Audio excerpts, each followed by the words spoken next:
माझं नाव सिद्धार्थ श्रीराम कांबळे, राहणार नात्रा, तालुका परळी, जिल्हा बीड. मी एक संस्था चालक आहे.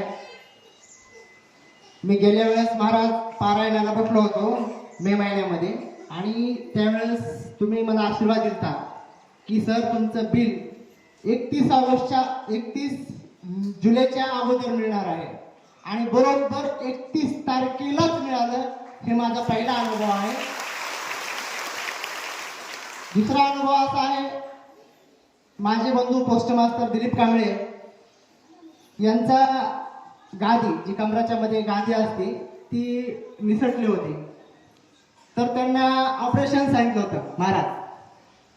तर माझ्या घरी बोलवलं महाराजांना. मी महाराजांनी फक्त पाठीवरून असा हात फिरवला होता.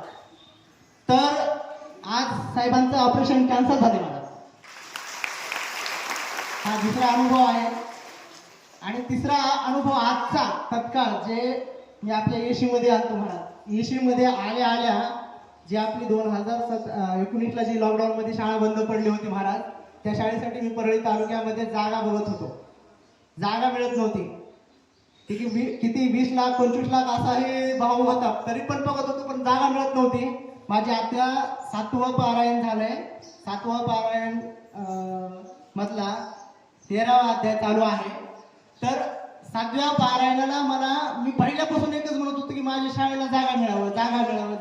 अक्षरशः लॉकडाऊन पासून जागा मिळत नव्हती, म्हणजे जमीन. तर मी या येशीमध्ये ओलांडल्या मला फोन आला आता. मला आजचा अनुभव आहे. आणि सांगितलं की सर तुम्हाला जागा पाहिजे होती ना, एक एकर. ती जागा साईनगरला गार्डनच्या बाजूला आहे, मला विकायची. म्हणजे हा एक माझा तिसरा अनुभव आहे. टाळ्याच्या गजरामध्ये स्वागत करूया आदरणीय कांबळे सर, नात्रा, माननीय गोपीनाथरावजी मुंडे साहेब यांचे गाव, ते म्हणजे जन्मगाव नात्रा इथून आलेले. ते सांगताय की माझ्या सगळ्या समस्या इथं आल्यानंतर दूर होतात. त्यामध्ये त्यांनी शाळेचा अनुभव सांगितला, त्यांच्या भावाचा सांगितला, आणि त्यांच्या जमिनीचा पण सांगितला. त्यांची खूप श्रद्धा आहे माझ्या, खूप श्रद्धा, म्हणजे खूप एकनिष्ठ भक्त आहेत ते.